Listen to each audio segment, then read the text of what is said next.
Hello, and welcome to this audio tour of Oakland Cemetery, presented by Atlanta First United Methodist Church and our 175th Anniversary Committee. My name is Jay Burns-Horton, and I serve as the Director of Community Engagement at the church, and this would not have been possible without our current church historian, Carol Colley, Susan Johnson, the whole 175 committee team, and the staff here at Oakland Cemetery. Now, without further ado, let's go take a look.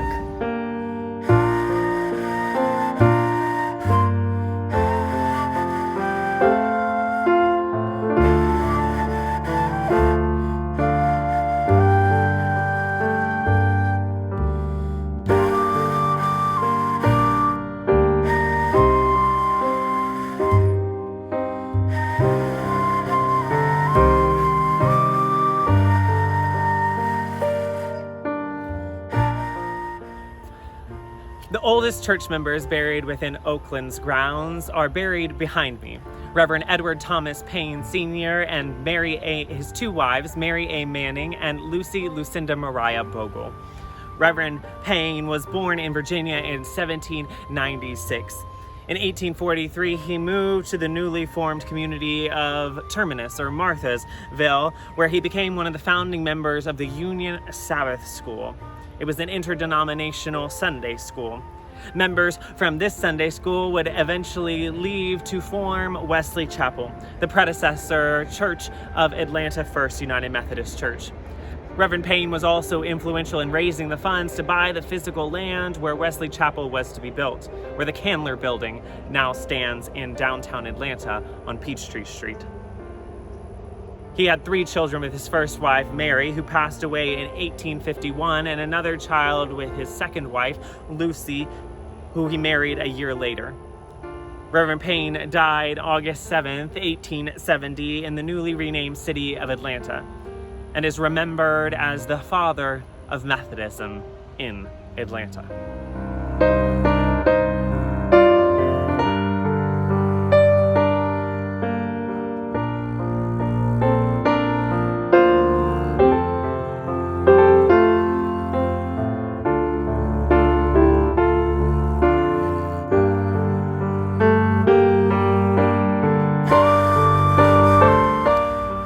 The second oldest church family buried within Oakland Cemetery are the Winships. Joseph Winship, a businessman, came to Clifton, Georgia from Massachusetts in 1822 and married Emily Hutchings. Their names are on the obelisk behind me. They moved to Atlanta, Georgia in 1840 and became founding members of Wesley Chapel shortly thereafter. He founded the Winship Machine Company on Lucky Street and had a total of 8 children. His son Robert, along with his wife Mary Frances Winship, became members of First Church as well. They had 5 children. Their daughter Emily Caroline would eventually marry Ernest Woodruff and have 4 children, among them Robert Winship Woodruff, the Atlanta businessman and philanthropist who served as president of Coca-Cola from 1923 to 1985, building the company into an international enterprise. Another of Joseph Winship's sons and an Atlanta First member, George Winship, and his wife, Mary Eugenia Winship, are also buried at Oakland.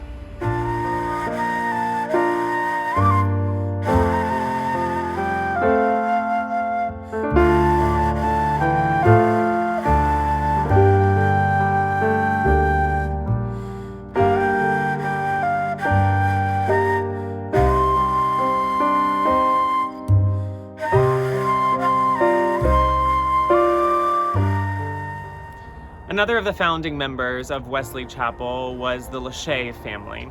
Earl Lachey was born in Union County, Pennsylvania on March 27, 1824, and moved to Atlanta at the age of 24. Notice a trend of all these businessmen moving from the north down to this newly opened town of Terminus, later Marthasville. He first worked as a cabinet maker in Atlanta and later opened a jewelry store. He married Sarah Winifred Peck, and now buried at his side in 1854. With the start of the Civil War in 1861, Lachey enlisted in the Confederate Army as a captain, 3rd Battalion Sharpshooters. He would have a total of 5 children over the years, 3 sons and 2 daughters, the most successful of whom is probably John Zimmerman Lachey, buried in Oakland as well, directly in front of his father. John Z. Lachey graduated from the Boys High School in Atlanta and went on to attend the New York Homeopathic Medical College, where he graduated in 1883. He returned to Atlanta and eventually married Willie James Elder, and they had a daughter, Martha Lachey. He would practice general medicine in the city for the rest of his career, and he served as president of the Atlanta Medical Club and as a member of the American Institute of Homeopathy until his death in 1927 at the age of 70.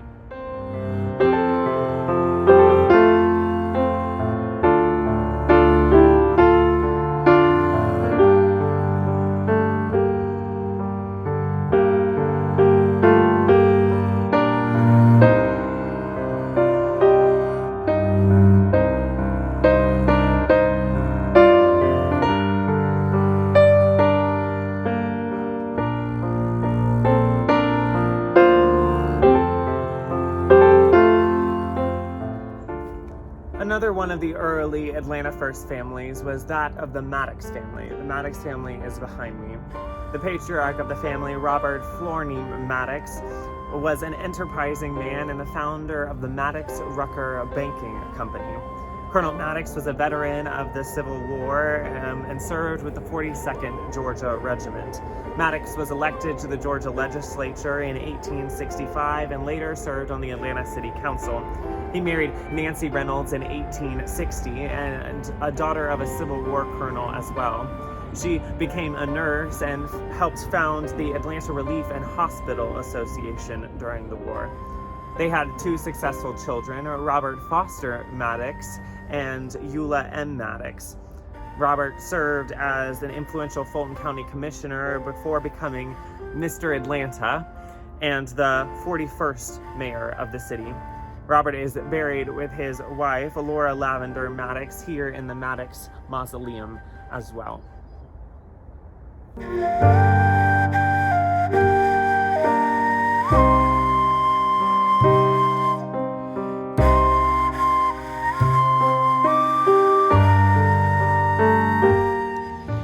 Two other notable members of First Methodist Episcopal Church South were William Macon Crumley and his wife, Carrie Berry Crumley. Both lifelong Methodists. Carrie was born in 1854 in Georgia and is famous for writing at age 10 a historic diary of the Battle of Atlanta. In it, she vividly describes the shelling of the city and hiding out in a cellar from the Union Army. William Macon Crumley was born in Georgia in 1847, was the son of another famous Methodist preacher, Reverend William Monroe Crumley, who served many of the notable pulpits in Georgia. At age 15, William Macon, who was buried here, enlisted in the Confederate Army and taking part in many notable battles in Virginia and in Tennessee. Following the war, he joined a wholesale hardware company and eventually rose the ranks to become the vice president of Beck and Gregg Hardware Company of Atlanta, the largest wholesale retailer of hardware in the South. He was also the president of the Southern Hardware Jobbing Association and a member of the Piedmont Driving Club. Carrie and him had a total of 4 children: Robert Monroe, Zulette, William Gregg, and Charles Locke. If I'm not mistaken, Robert Monroe, William Gregg, and Charles Locke are all buried with Carrie and William here as well.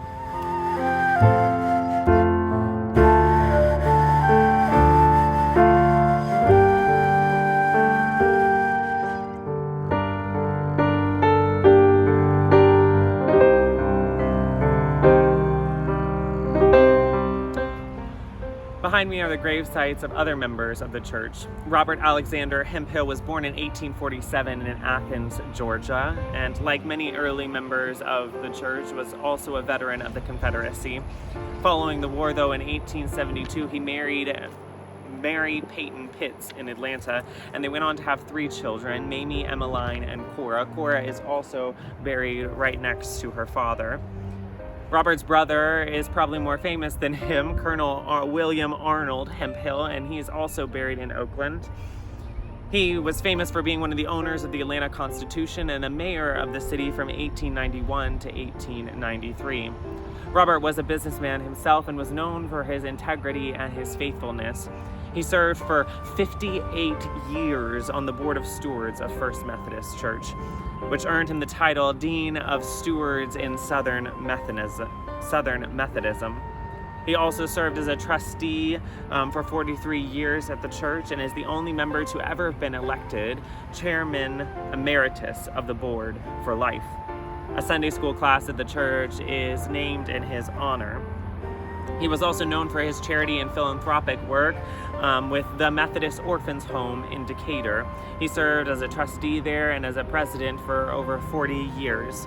The Methodist Orphans Home, as you may or may not know, later became the United Methodist Children's Home and is now Wellroot Family Services, which the church, First United Methodist Church, still has a vibrant partnership with today. Robert passed away in 1930.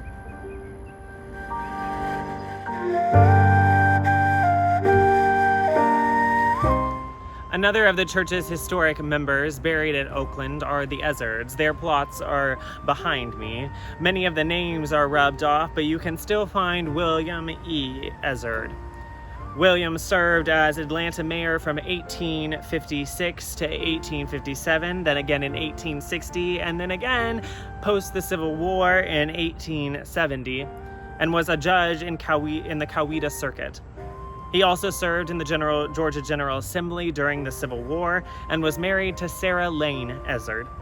Regrettably, though, he was a slaveholder and an unfaithful man.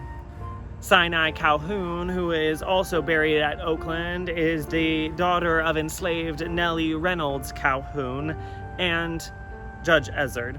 This was a non-consensual relationship for which repentance must be made. Sinai Calhoun and her mother, Nellie Reynolds Calhoun, are buried in the historic African-American burial grounds. From the pain of abuse, Sinai's family arose, though. Katie Webb, her daughter, would go on to marry successful Atlanta realtor Antoine Graves. Graves became the first principal of the Gate City Public Colored School and a principal of the Storr School, the first school in Atlanta for blacks. Both Antoine and Katie may be visited in the Graves Mausoleum just down the way.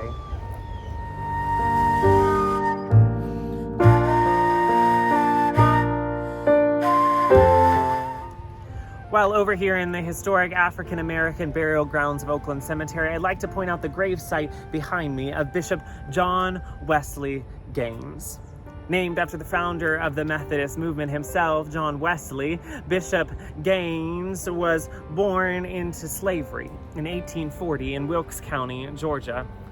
He would eventually marry Julia Camper in 1863. She was in slavery as well, and they had a single daughter, Mary Louisa, in 1872.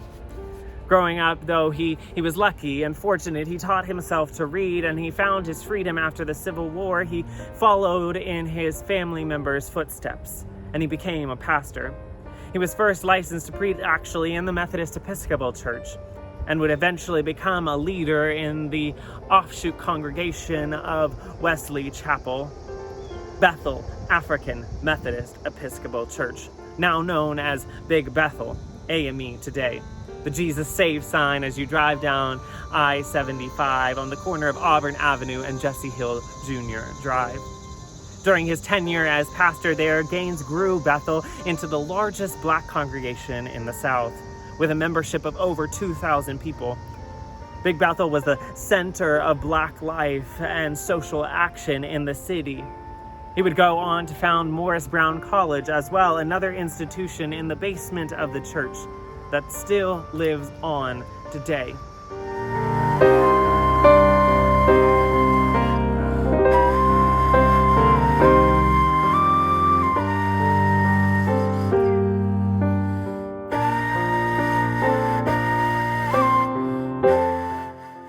Clement Anselm Adams. Evans was born in 1833 in Stewart County, Georgia, and was quite bright for his age. He studied law in Augusta, Georgia, and was admitted to the bar at the early age of 18. By 21, he was serving as a county judge, and in 1859, at the age of 25, was elected to the state senate as a member of the Know Nothing Party. When the Civil War broke out in 1861, he resigned from the Georgia state legislature to join the Confederate Army as a private. He was wounded several times and eventually rose to the rank of Major General and was one of the last to surrender in the war. Following the war, and after witnessing so much death and destruction, it is said Evans felt a call to the ministry. In 1866, he joined the Methodist pastorate and served churches in Rome, Athens, Augusta, Caseville, Cedartown, and eventually our very own First Methodist Episcopal Church South, as it was known then, from 1880 to 1883. Disappointingly, though, Evans remained a proud Confederate and a promoter of the lost cause ideology throughout his life, insisting that Southerners who fought in the war were just heroic and not solely focused on retaining the institution of slavery, but their noble antebellum way of life. When Evans died in 1911, his body lay and stayed in the central rotunda of the Capitol, and the state legislature was adjourned for the day to attend his funeral. The legislature 3 years later would name Evans County, Georgia, in the southeastern part of the state in his honor.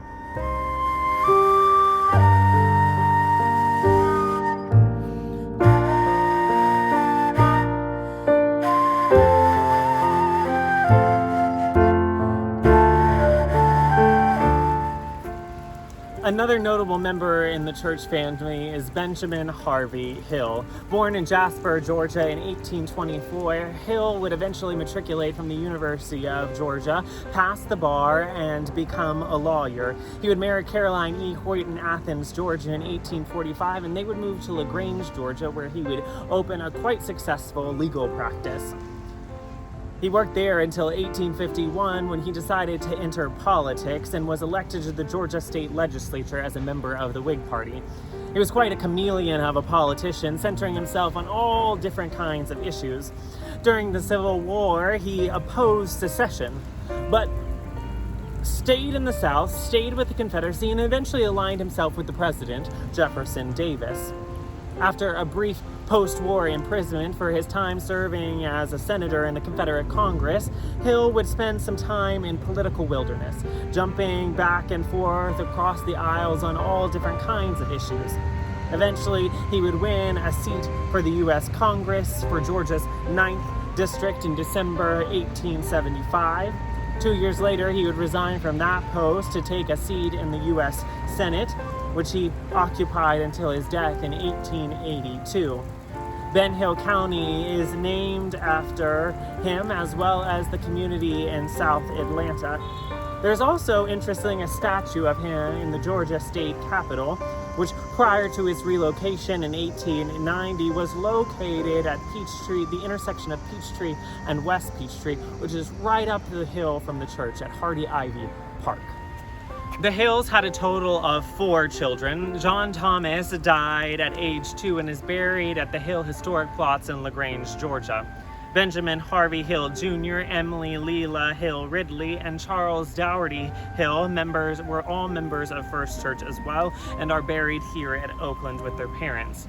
Ben Hill Jr. is probably the most notable. A lawyer like his father, he served as Solicitor General in the Atlanta Circuit, a United States District Attorney, the judge for the Superior Court in the Atlanta Circuit, and at the time of his death on the Court of Appeals, he was married to Mary Emily Hill.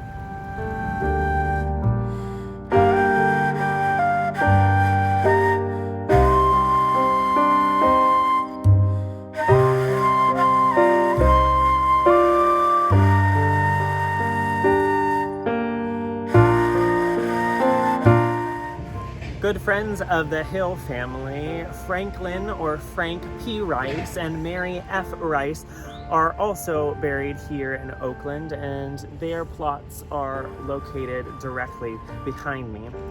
Frank was born in New Hampshire in 1838 and was a successful businessman and eventually became vice president of the Atlanta Exchange and Banking Company. In 1870, after the Civil War, he was elected to the Atlanta City Council and served until 1874, and then again from 1886 to 1888. He was instrumental in establishing the Atlanta public school system and for pushing the city to move from Milledgeville to Atlanta.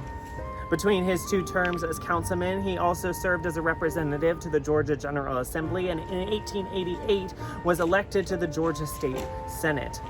Later in life, he fought to expand the Atlanta city limits to include what is now Midtown Atlanta, Reynoldstown, Georgia Tech, and English Avenue. He also would run for mayor in 1901 and unfortunately lose, but a year later he would become commissioner of the Board of Water, a consolation prize, I guess. He passed away in 1923.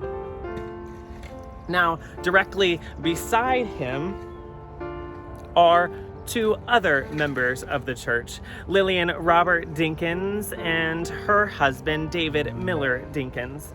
Lillian was born in 1921. She was a 5th-generation Atlantan and actually the first cousin of the famed Margaret Mitchell, author of Gone with the Wind, who is also buried here at Oakland Cemetery. Fun fact, although never a member of the church, Margaret Mitchell was the first to write the history of the church for the Atlanta Journal. Now, back to Dinkins. Lillian, she was graduated from Agnes Scott College in 1943 and worked for Eastern Airlines until marrying her husband 2 years later, David Miller Dinkins, an Atlanta businessman. Although technically unemployed for the rest of her life, Lillian was an active volunteer in the Atlanta community. She served as a board member for the Junior League of Atlanta, president for the Salvation Army Ladies Auxiliary, and a trustee of both Oakland Cemetery as well as the Margaret Mitchell House. She too was a member of the Piedmont Driving Club as well as the Ansley Golf Club. In 1997, she would remarry John Rowland Wyatt until his death in 2010, and she then married Dr. Lloyd Timberlake in 2012 until his death in 2017. She was survived by 2 daughters from her first marriage, Lillian Dinkins Clark and Dorothy Dinkins Chandler.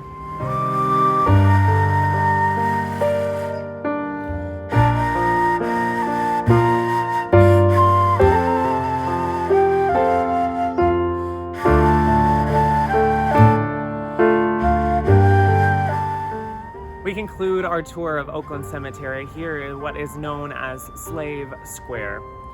When Oakland was founded in 1850, there were 6 acres designated in the northeast corner for the burial of African Americans. While some were freed, many were enslaved, and there's records of all of these burials, but many of them bear the last names of their masters and their slaveholders. Many of the names that were mentioned on this tour before. Names like Evans and Hill. Over 200 people buried in this plot were enslaved by members of Wesley Chapel or First Methodist Episcopal Church South, before it became Atlanta First United Methodist Church. The story doesn't get any better from here. It actually takes a darker turn. In 1867, Oakland expanded to include its present-day 48 acres, and this became prime real estate in the cemetery. And in 1877, the Atlanta City Council voted to remove all of the African American individuals buried here and move them to the colored pauper grounds and resell these grave sites to white individuals at a minimum of $50 a plot. We believe this is wrong, and we believe it is important to acknowledge that this is wrong and to continue to work for racial healing and racial reconciliation in the future. Know that Atlanta First is committed to bringing about change in this world and becoming a redemptive community in the future. We want to find ways to memorialize these individuals, to pay tribute to the attendees of this church and those that were enslaved by fellow members of this church. Thank you for joining us on this audio tour. I hope you have enjoyed learning about our history, the history of Atlanta First United Methodist Church and Methodism in this city. I hope you will join us in working for a better future for tomorrow. Thank you.